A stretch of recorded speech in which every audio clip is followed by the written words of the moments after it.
मेरा नाम संजना है और मैं एक आईएएस अधिकारी हूँ। मेरे घर में मेरे बाबूजी, मेरी अम्मा और दो भाई हैं। मेरे बाबूजी मुझसे बचपन से लेकर आज तक नफरत करते रहे हैं। मैं हमेशा अपने बाबूजी के प्यार के लिए तरसती रही हूँ। इतनी नफरत भला कौन बाप अपनी बेटी से कर सकता है। लेकिन एक दिन ऐसा भी आया जब बाबूजी के मन में मेरे लिए प्यार पनपने लगा, लेकिन तब तक काफ़ी देर हो चुकी थी। तो चलिए जानते हैं मेरी इस कहानी से मेरी ज़िंदगी की हकीकत। एक दिन संजना की सुबह आंखें खुली तो हड़बड़ाकर बैठ गई। आप लोग कौन हैं? आयकर विभाग, एक ऑफिसर ने बड़े ही कड़क आवाज़ में कहा। आयकर विभाग? लेकिन मेरे घर में क्यों? मैंने तो आज तक ऐसा कोई काम नहीं किया। मैडम, आप एक जगह बैठ जाइए, वो हम लोग पता लगा लेंगे। आप यह बताइए, आपके घर में और कोई तो नहीं है? नहीं, मैं अकेले रहती हूँ। आपका मोबाइल कहाँ है? मेरे रूम में। ऑफिसर के साथ एक लेडी इंस्पेक्टर भी थी। वह फ़ोन की लाइन डिस्कनेक्ट कर देती है और संजना का मोबाइल भी ऑफ कर देती है। संजना को कुछ समझ में नहीं आ रहा था कि सुबह सुबह यह सब क्या हो रहा है। तभी एक इंस्पेक्टर आता है और कहता है, सर, यहाँ किचन में आइए। संजना भी उठने लगती है। मैडम, आप वहीं बैठे रहिए। किचन के पेंट्री से भरी यात्रा में कैश और ज्वेलरी प्राप्त होती है। इंस्पेक्टर वह सब इकट्ठा करता है और संजना के पास आता है। यह सब क्या है? संजना यह सब देखकर स्तब्ध रह जाती है। उसे तो विश्वास ही नहीं हो रहा था कि यह सब उसके घर से मिला है। मुझे नहीं पता, यह सब मेरा नहीं है। क्या आपके पास कोई सबूत है कि यह सब आपका नहीं है? सबूत? लेकिन मैं कह रही हूँ ना, यह सब मेरा नहीं है। मुझे नहीं पता यह सब कहाँ से आया। मैं तो कल ही मनाली से लौटी हूँ। सॉरी मैडम, आपको हमारे साथ चलना होगा। थोड़ी देर में यह खबर पूरे न्यूज़ चैनल में प्रकाशित होने लगती है। धीरे धीरे यह खबर पूरे देश में फैल जाती है। संजना एक आईएएस अधिकारी है। उसके आईएएस बनने का सफ़र भी बहुत लंबा है, या यूं कहिए बहुत मुश्किलों भरा था। संजना जिस गांव की रहने वाली है, वहां नारी को शिक्षा से वंचित रखा जाता है। उसकी माँ ने बड़ी कठिनाइयों के साथ उसको बड़ा किया था और उसको यहाँ तक पहुँचने का अवसर प्रदान किया था। बिहार का एक छोटा सा मधोहर गांव, जहां विकास के नाम पर एक छोटी सी टूटी फूटी पाठशाला और एक छोटा सा क्लिनिक है, यहीं पर संजना का परिवार रहता है। उसकी माँ पूजा अपने 3 बच्चों, 2 लड़कों और एक लड़की के साथ रहती है। उसके दोनों लड़के राम और किशन पढ़ने जाते हैं, परंतु संजना घर पर ही रहती थी। पूजा की बहुत इच्छा थी कि संजना भी स्कूल पढ़ने जाए, परंतु उसका पति हरिप्रसाद इस बात का सख्त विरोधी था। वह सोचता था कि लड़कियां तो केवल घर के काम के लिए ही बनी होती हैं, वह पढ़ लिख कर करेंगी क्या? अंत में तो उन्हें घर के ही काम करने हैं। सुनिए जी, मैं चाहती हूँ कि संजना को भी स्कूल भेज देते हैं। तुम्हारा दिमाग तो खराब नहीं हो गया? जाओ, उसे घर के कामकाज सिखाओ। देखिए, आजकल तो सभी अपनी लड़कियों को पढ़ा रहे हैं। मैं इस विषय में कुछ नहीं सुनना चाहता। पूजा अपने पति के उदासीन व्यवहार से अत्यधिक परेशान हो जाती है। उसे कुछ समझ में नहीं आता कि अब वह क्या करे। समय बीतने लगता है। संजना अब 7 वर्ष की होने वाली है। श्रावण का महीना चल रहा है। शिव मंदिरों से आने वाली घंटों की ध्वनि और हवाओं में अगर और मोगरे की मिश्रित सुगंध वातावरण को शिवमय बना रही है। प्रातः से ही सभी औरतें सज धज कर मंदिर जाने के लिए तैयार हो रही हैं। आम के बगीचों में झूले लग गए हैं, उस पर बच्चे अपनी ऊंची पेंक से झूला झूल रहे हैं। कुछ कौमारी अवस्था की लड़कियों श्रावण के गीत गाते हुए झूलों को फूलों से सजा रही हैं। उनकी हंसी हवाओं के साथ घुल मिलकर सरोवर में उठती तरंगों की कलकल ध्वनि का भ्रम उत्पन्न कर रही हैं। पूजा भी आज अपने घर में तरह तरह के पकवान बना रही है। आज राखी जो है वह बार बार दरवाजे की ओर देखती है। आज बड़ी देर हो गई, अक्सर भैया तो अब तक आ जाते थे। मामा जरूर आएंगे अम्मा, तुम चिंता ना करो। आज तक ऐसा नहीं हुआ कि मामा राखी वाले दिन ना आए हों। अच्छा चल तू अपने भाइयों को राखी बांध दे, नहीं तो मुहूर्त निकल जाएगा। तभी दरवाजे पर किसी के आने की आहट सुनाई देती है। संजना और किशन तेजी से दौड़कर जाते हैं। मामा आ गए, मामा आ गए। क्या भैया, आज तो बहुत देर कर दी। अरे पूजा, आते वक्त माँ की तबीयत बिगड़ गई थी, इसलिए आने में देरी हो गई। हाय राम, अब अम्मा कैसी हैं? घबराने की कोई बात नहीं है, बस थोड़ा बीपी बढ़ गया था। दवा दे दी है, सब ठीक है। संजना थाली सजाकर ले आती है। थाली में लड्डू भी रखे हुए थे। लड्डू देखकर छोटा भाई किशन मचलने लगता है। मुझे लड्डू चाहिए, मुझे लड्डू चाहिए। सभी हंसने लगते हैं। अरे पहले राखी तो बनवा ले, तब लड्डू खाना। संजना अपने दोनों भाइयों राम और किशन को राखी बांध देती है और पूजा भी अपने भाई रोहित को राखी बांधती है। रोहित जैसे ही अपनी पॉकेट में कुछ निकालने के लिए हाथ बढ़ाता है, तभी पूजा उसका हाथ पकड़ लेती है। भैया, आज मुझे यह सब नहीं चाहिए। तो मेरी बहना को आज क्या चाहिए? भैया, आज मुझे तुमसे कुछ ज़रूरी बात करनी है। बोलो पूजा, क्या बात है? भैया, तुम तो जानते ही हो कि संजना के बाबूजी उसकी पढ़ाई लिखाई के सख्त खिलाफ हैं। हाँ, यह बात तो है। तो इसमें मैं क्या कर सकता हूँ? भैया, मैं चाहती हूँ कि तुम संजना को अपने साथ ले जाओ और उसका स्कूल में दाखिला करवा दो। लेकिन पूजा, जीजा जी को पता चलेगा तो वह बहुत गुस्सा करेंगे। तुम उसकी चिंता ना करो। मैं चाहती हूँ कि आज ही तुम संजना को अपने साथ ले जाओ। अभी वे यहाँ नहीं है, अपनी बहन के घर गए हैं।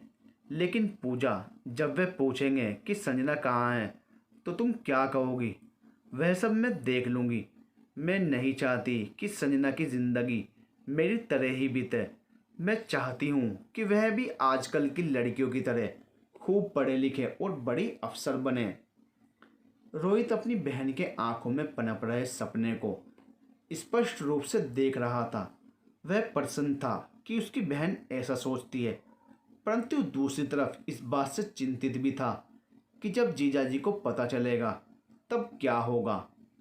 शाम को जब हरिप्रसाद लौटता है और बहुत देर तक जब संजना को नहीं देखता, तो वह पूजा से पूछता है, संजना नहीं दिखाई दे रही, कहाँ चली गई?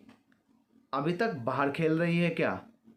पूजा कुछ बोलने की हिम्मत नहीं जुटा पाती। वह चुपचाप खाना परोसने लगती है।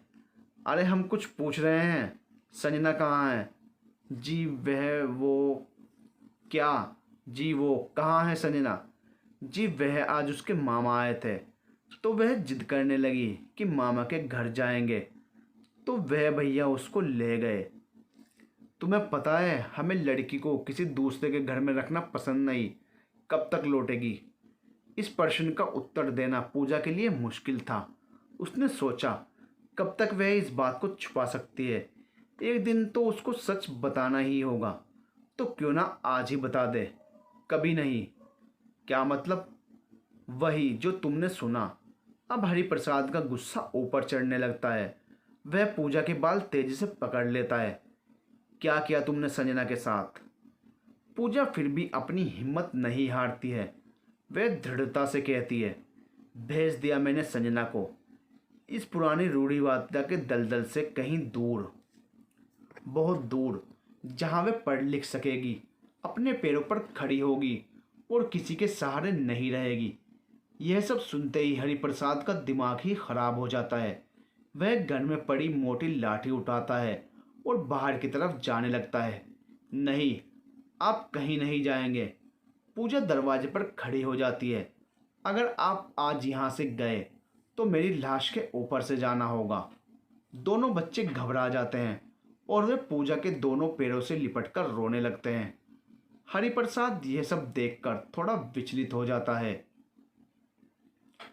बड़ा लड़का राम हरिप्रसाद से विनती करता है, बाबूजी, अम्मा को छोड़ दो। हरिप्रसाद यह सब देखकर अपने ऊपर नियंत्रण करता हुआ कहता है, अगर संजना अभी नहीं आएगी तो वह यहाँ कभी नहीं आएगी। वह आज से हमारे लिए मर चुकी है। इस घर में अब उसका कोई स्थान नहीं है। पूजा कुछ नहीं बोलती। वह रोते हुए अपने कमरे में चली जाती है और दोनों बच्चे भी रोते हुए उसके पीछे पीछे चले जाते हैं। रोहित संजना को लेकर अपने घर आ जाता है। रोहित के विवाह के 2 वर्ष बीत चुके थे, परंतु अभी तक माला की कोख सूनी ही थी। संजना मामी को देखते ही मामी कहकर गले से लग जाती है। मामी भी संजना को देखकर अत्यंत खुश होती है।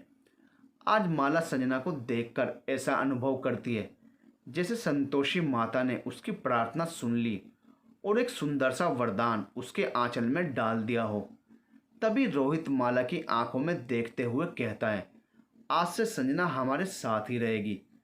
पूजा यही चाहती है। सच। यह सुनकर माला की आंखों में खुशी की लहर दौड़ जाती है और वे रोहित के पास आकर उससे कहती है, तुम्हें पता है तुम क्या कह रहे हो?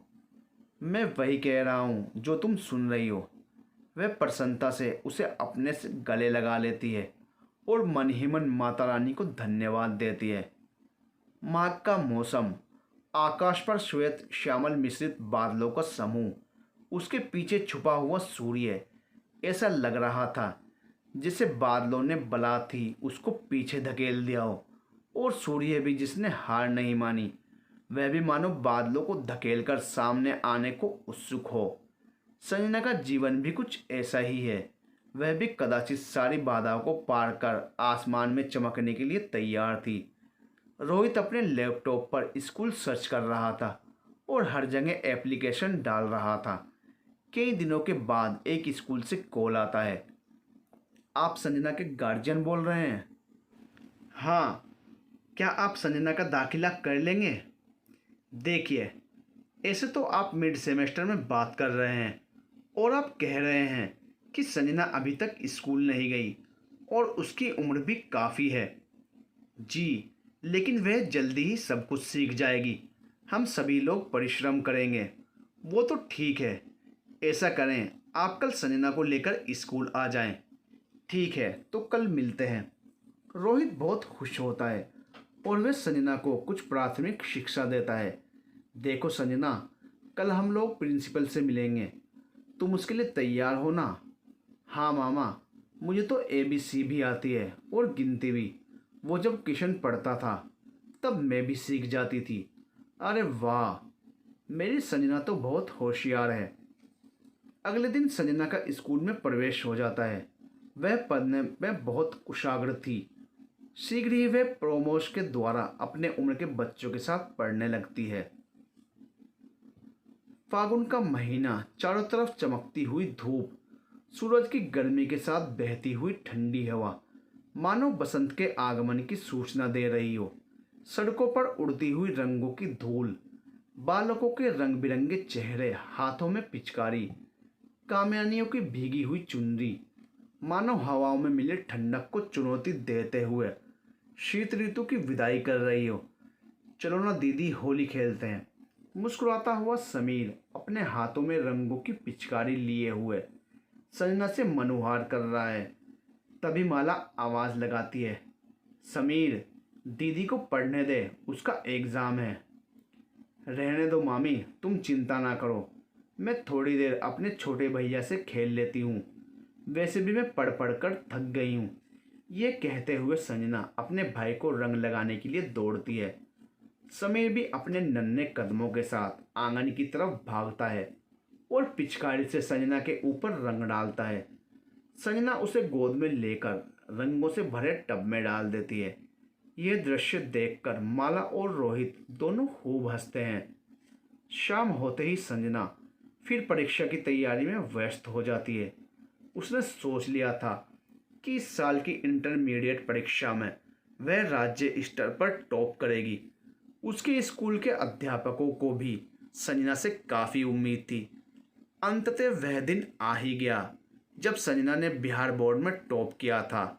हर अखबार और टीवी चैनल पर संजना का इंटरव्यू आ रहा था। किशन दौड़ता हुआ घर में घुसता है।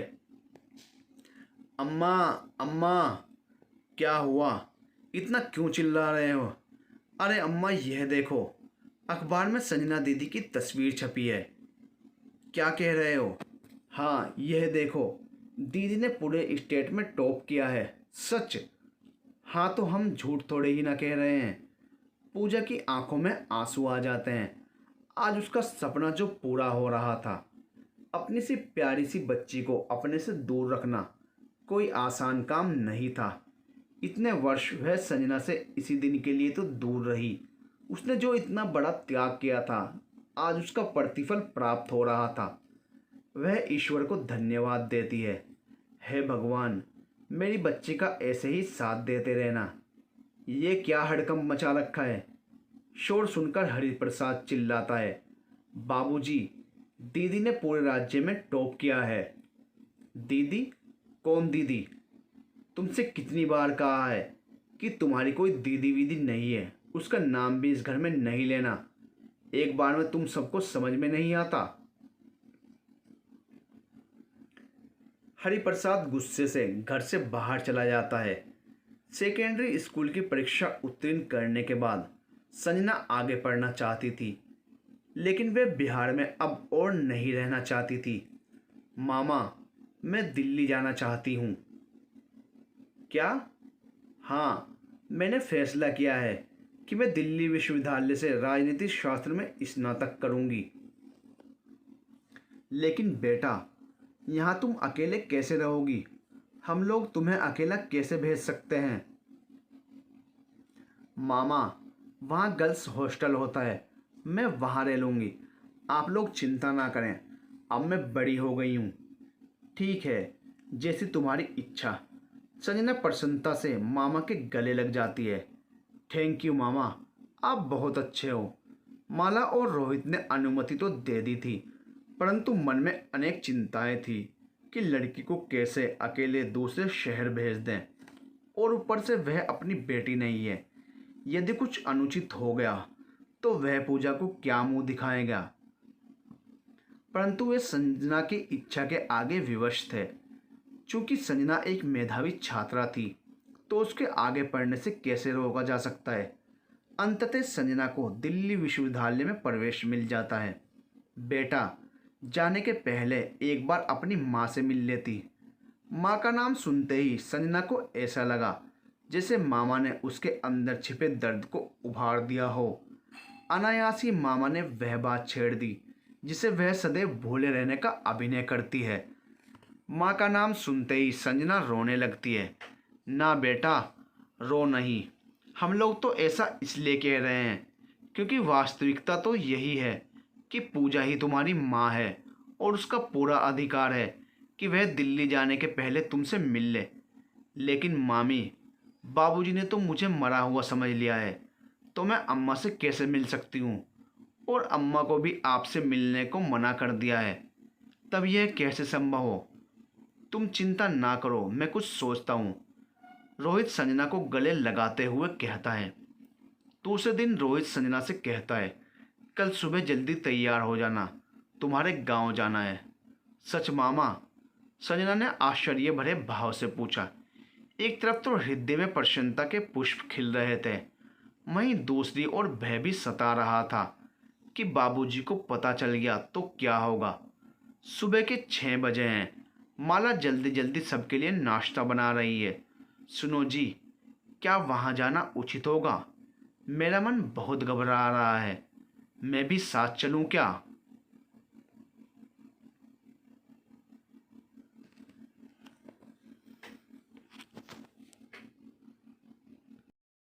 तुम वहां जाकर क्या करोगी? यहाँ समीर को देखो, मैं जल्दी आ जाऊंगा। दोनों तैयार होकर घर से निकल पड़ते हैं और मधोहर गांव की सीमा पर एक मंदिर में पूजा का इंतजार करते हैं। संजना अधीर होने लगती है। उसे अब और प्रतीक्षा सहन नहीं हो रही थी। आखिर वह इतने दिनों बाद अपनी माँ से मिलने वाली थी। बार बार उसके मन में यही ख्याल आता है कि अब माँ कैसी दिखती होगी। माँ मुझे पहचान लेंगी। उसके कदम एक स्थान पर स्थिर नहीं थे। वह कभी मंदिर के बाहर जाकर देखती, तो कभी वट वृक्ष के चबूतरे पर बैठकर दूर तक देखने का प्रयास करती। तभी एक स्त्री आसमानी रंग की साड़ी पहने हुए, दुबली पतली सी आंखों में मिलने की स्थिरता लिए जल्दी जल्दी कदमों के साथ आगे बढ़ रही थी। संजना ने जब देखा तो उसके हृदय ने जैसे जोर से पुकारा, अम्मा। वह मामा की तरफ देखती है। मामा देखो, अम्मा आ गई। रोहित देखते ही पूजा की तरफ दौड़ता है। इतने दिनों के बाद अपनी बहन को देखकर वह भी अपने भाव को रोक नहीं पाता और बरबरसी आंसू उसकी आंखों से निकल पड़ते हैं। वह दौड़ते हुए अपनी बहन को गले से लगा लेता है। दोनों बहुत देर तक गले लगकर रोते हैं। पूजा, तुम कैसी हो? ठीक हूँ भैया, तुम कैसे हो? माला कैसी है? सब ठीक है। पीछे खड़ी संजना भी आंखों में आंसू लिए अपने मिलन की प्रतीक्षा कर रही थी। तभी पूजा की दृष्टि एक सांवली सी भोली भाली सूरत पर पड़ती है जो अपनी माँ से गले लगने के लिए तड़प रही थी। भैया, ये संजना है ना? हाँ, यही संजना है। कितनी बड़ी हो गई है मेरी बच्ची। वह दोनों हाथ फैलाकर उसे बुलाती है। संजना भी अम्मा कहते हुए उसके गले लग जाती है। दोनों के हृदय में वर्षों से जमे हुए दुख के जो शिलाखंड थे वह अब पानी बनकर अनवरत नेत्रों से बह रहे थे। मुझे माफ़ कर दे संजना, मैं तुझे माँ का प्यार नहीं दे सकी। नहीं अम्मा, ऐसा क्यों कहती हो? जो तुमने किया है वह दुनिया की कोई माँ नहीं कर सकती। तुमने तो मुझसे भी ज़्यादा कष्ट झेला है। बीच में रोहित कहता है, कल संजना यूनिवर्सिटी पढ़ने दिल्ली जा रही है, उसको आशीर्वाद दो। अच्छा, तो क्या संजना दिल्ली में अकेली रहेगी? हाँ, यूनिवर्सिटी हॉस्टल में रहेगी। अरे अम्मा, तुम परेशान मत हो, मैं अब अपना ध्यान खुद रख सकती हूँ। ठीक है बेटा, कायदे से रहना, अपना ध्यान रखना और खूब मन लगाकर पढ़ाई करना। हाँ अम्मा, वह तो मैं करूँगी ही। तुम्हारा सपना मैं ज़रूर पूरा करूँगी। तुम्हारे त्याग को मैं व्यर्थ नहीं जाने दूँगी। तुम बस मुझे अपना आशीर्वाद देते रहना। मेरा तो हर एक सांस तुम्हें आशीर्वाद देता रहता है। ठीक है पूजा, अब हम लोग चलते हैं। हम लोग ज़्यादा देर नहीं रुक सकते, कहीं कोई देख न ले। अच्छा भैया। पूजा को संजना से चाहते हुए भी अलग होना पड़ रहा था। उसका बस चलता तो वह संजना को कभी अपने से दूर न करती और उसके जीवन यात्रा की वह सव्य साक्षी होती। दुर्भाग्यवश संजना के भविष्य के लिए उसे अपने हृदय के टुकड़े को अपने से वियुक्त करना पड़ा, क्योंकि हरिप्रसाद ने कोई विकल्प ही नहीं छोड़ा था। आज संजना का दिल्ली यूनिवर्सिटी में पहला दिन है। वह कुछ घबराई हुई है क्योंकि यहाँ का वातावरण उसके लिए बिल्कुल नया था। अभी तक तो वह केवल गर्ल्स कॉलेज में ही पढ़ रही थी। आज वह पहली बार लड़कों के साथ पढ़ेगी। उसने साधारण सा सलवार कुर्ता पहन रखा था। पैर की गति भी ऐसी थी कि कोई भी देखकर जान सकता था कि आज उसका पहला दिन है। वह चारों तरफ दृष्टि घुमाकर ऐसे देख रही थी जैसे उसने इतना विशाल कैंपस कभी ना देखा हो। वह कभी उन लड़कियों को देखती जो जींस टॉप पहने हुए अंग्रेजी में बड़ी तेजी से बोल रही थी, कभी कुछ लड़कों को जो उसे ही देखकर ऐसे हंस रहे थे जैसे वह उसका परिहास कर रहे हों। संजना कुछ संकुचित सा अनुभव करती है। बड़ी मुश्किल से वह एक लड़की से जो पहनावे से कुछ उसी की तरह थी उससे पूछती है, क्या आप बता सकती हैं कि राजनीति विभाग किधर पड़ेगा? हाँ, मैं भी उधर ही जा रही हूँ, चलो तुमको छोड़ देती हूँ। आप भी उसी विभाग में हैं? नहीं, मैंने प्राचीन इतिहास लिया है। आज तुम्हारा पहला दिन है? हाँ। कहाँ से आई हो? बिहार से। एडमिशन हुआ है तो इसका मतलब पढ़ने में अच्छी होंगी। हाँ, मैंने स्टेट टॉप किया था। और आप कहाँ से हैं? मैं यूपी से हूँ। आज कर अधिकारी संजना से पूछताछ कर रहे हैं। आपके घर से जो संपत्ति बरामद हुई है उसके बारे में आप कुछ प्रकाश डालेंगी? मैं यही कहूँगी कि मुझे कुछ नहीं पता कि यह कहाँ से आया है। यह मेरा नहीं है। अच्छा, हम आपकी बात पर कैसे विश्वास कर लें, यह मैं नहीं जानती, लेकिन यह सब मेरा नहीं है। सॉरी संजना जी, आपकी संपत्ति जब्त की जाती है। आगे का फैसला तो अब कोर्ट ही सुनाएगी। संजना को जेल में बंद कर दिया गया और उस पर मुकदमा चलता है। वह अपना एक वकील हायर करती है जिसका नाम विनोद है। आप मुझे शुरू से पूरी कहानी बताएंगी? हाँ, मैं अपने दोस्त के साथ वैकेशन पर मनाली गई हुई थी। जब मैं वापस आई तो यह सब हो गया। आप मनाली से कब वापस आई और यह सब कब हुआ? मैं और रोहन कल शाम ही वापस आए थे और सुबह यह सब हो गया। आप जब वापस आई तो घर ठीक ठाक था। घर में सारे सामान अपनी जगह पर ही थे। हाँ शायद। शायद मीन्स? शायद मीन्स मैंने अभी अपने घर को ठीक से देखा ही नहीं। हम लोग रात में आए थे और रोहन मुझे बाहर ही ड्रॉप करके चला गया था। मैं बहुत थकी हुई थी तो मैं सीधे अपने बेडरूम में आ गई थी और जब सुबह उठी तो यह सब हो गया। वैसे ऊपर से देखने पर तो घर ठीक ही लग रहा था। वैसे आप यह सब क्यों पूछ रहे हैं? क्यों, मुझे लगता है आपकी गैर हाजिरी में आपके घर में यह सब सारी चीज़ें आपको फंसाने के लिए रखी गई हैं। लेकिन ऐसा कोई क्यों करेगा? कोई आपका दुश्मन जो आपकी इमेज खराब करवाना चाहता हो। आपको क्या लगता है कोई ऐसा दुश्मन है? दुश्मन? संजना सोच में पड़ जाती है कि कौन दुश्मन हो सकता है। अब तक हॉस्टल में रहते हुए संजना को 10 महीने बीत चुके थे। वह अब दिल्ली की हवा और यूनिवर्सिटी के रंग से अछूती नहीं थी। वह भी कभी कभी जीन्स टॉप पहन लिया करती थी। उसके बाल जो कभी दो चुटियों में बंधे हुए और गुथे हुए रहा करते थे, वह भी अब स्वतंत्र होकर हवा के साथ अटखेलियां कर रहे थे। परंतु इन सब के पश्चात भी वह अपने लक्ष्य पर अडिग थी। पढ़ाई अभी भी उसकी प्राथमिकता थी। जब वह अपने हॉस्टल से बाहर निकलती है तो रोहन अपनी मोटरसाइकिल पर वहीं उसकी प्रतीक्षा कर रहा था। बड़ी देर लगा दी। मैं कब से तुम्हारा वेट कर रहा हूँ। अब मजनू बनने का शौक है तो वेट तो करना ही पड़ेगा।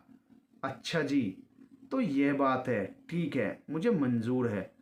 तुम्हारे लिए तो मैं कुछ भी कर सकता हूँ। अच्छा तो अब चलते हैं। ज़्यादा बातें मत बनाओ। दोनों पीवीआर सिनेमा के लिए निकल पड़ते हैं। आज सलमान की नई फिल्म वांटेड लगी थी। संजना से रोहन से पहली भेंट यूनिवर्सिटी के इलेक्शन के दौरान हुई थी, जब रोहन मुन्ना भाई के चुनाव प्रचार में व्यस्त था।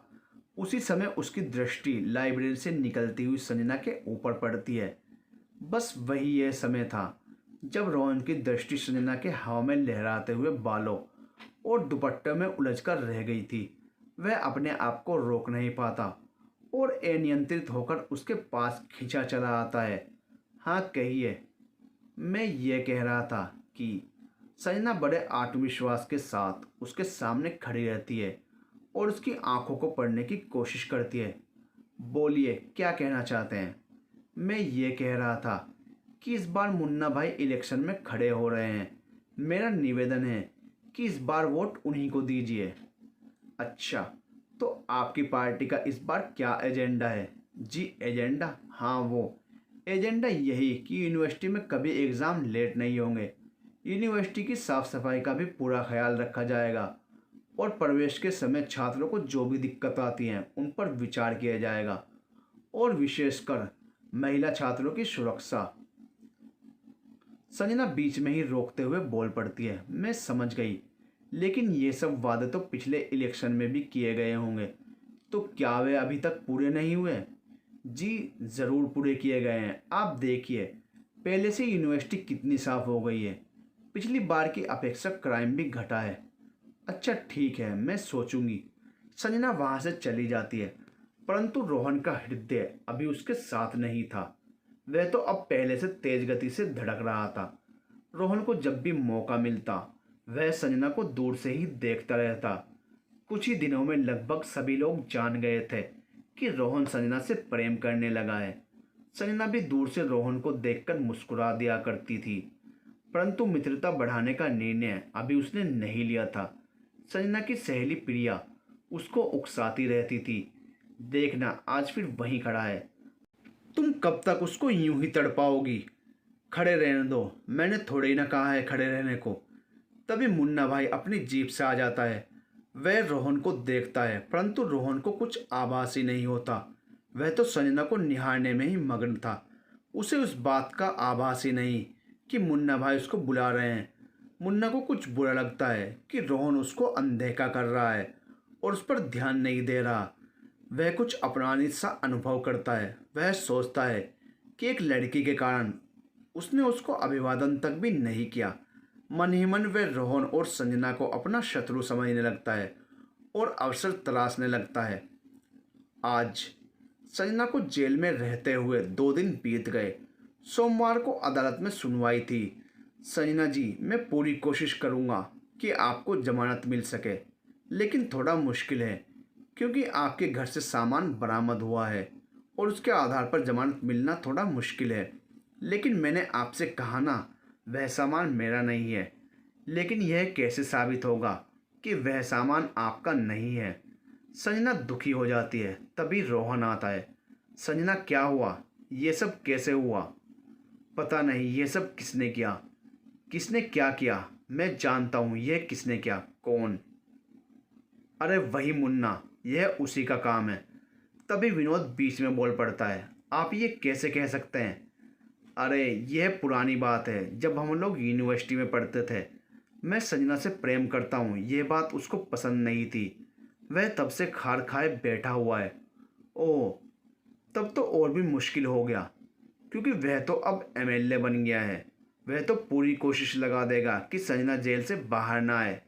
संजना दुखी हो जाती है। रोहन उसको संतावना देता है। घबराओ नहीं, तुम्हें कुछ नहीं होगा। मैं तुम्हें कुछ नहीं होने दूंगा। आज विश्वविद्यालय का वातावरण कुछ शांत था। कदाचित होली आने वाली है, इसलिए सभी छात्र अपने अपने घर चले गए थे। इलेक्शन भी समाप्त हो चुका था, तो चारों ओर सन्नाटा सा था। सूखे पत्ते परिसर के सड़कों पर स्वतंत्र होकर उड़ रहे थे। शायद होली की मस्ती अब हवाओं को भी मदमस्त कर रही थी।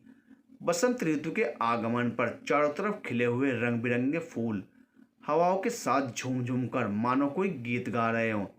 संजना इस वर्ष होली पर अपने मामा के घर नहीं गई थी, क्योंकि प्रिया अकेली थी। वह उसको अकेले छोड़कर नहीं जाना चाहती थी। संजना अपने मामा रोहित से फ़ोन पर बात करती है। मामा, मैं होली पर घर नहीं आ रही। क्यों बेटा? वो अगले महीने ही एग्ज़ाम है, तो मैं सोच रही हूँ कि यहीं रहकर तैयारी कर लूँ। फालतू में आने जाने में वक्त बर्बाद होगा। ठीक है बेटा, कोई बात नहीं, मैं तुम्हारी मामी को समझा लूँगा। नमस्ते मामा जी, अपना ख्याल रखना। खुश रहो बेटा, तुम भी अपना ख्याल रखना और खूब मन लगाकर पढ़ाई करना। फ़ोन रखते ही प्रिया अत्यधिक प्रसन्न हो जाती है। तुम मेरी बेस्ट फ्रेंड हो। अच्छा चल, मक्खन मत लगा। अब यह बता, लंच का टाइम हो गया है। खाना यहीं बनाना है या कैंटीन में चलकर कुछ खाना है? आज खाना बनाने का मन नहीं कर रहा, चलो कैंटीन चलते हैं। दोनों कैंटीन पहुंच जाती हैं। नंदू, 2 छोले भटूरे ले आ। अच्छा दीदी। नंदू अभी 14 साल का लड़का था। वह संजना को बहुत पसंद करता था, क्योंकि समय मिलने पर संजना कभी कभी मेहनत में सहायता कर दिया करती थी। नंदू शीघ्र ही उन दोनों के लिए छोले भटूरे ले आता है। और नंदू, पढ़ाई कैसी चल रही है? कोई परेशानी हो तो बताना। नहीं दीदी, अभी कोई परेशानी नहीं है। वैसे आप तो हो ही। तभी थोड़ी देर में मुन्ना भाई अपने चेले चपाटों के साथ वहां आ जाता है। आज तो मज़ा आ गया मुन्ना भाई। तभी दूसरा बोलता है। मुन्ना भाई को देखते ही उसकी कैसे घिग्गी बन गई थी। सभी ठहाका लगाकर हंसते हैं। अब हमसे जो टकरा न गया, उसका यही हाल होगा। मुन्ना बड़े गर्व के साथ बोलता है, जैसे वह छात्रों का नेता नहीं बल्कि कोई गुंडा वुंडा हो। तभी उसके एक चमचे की दृष्टि संजना पर पड़ती है।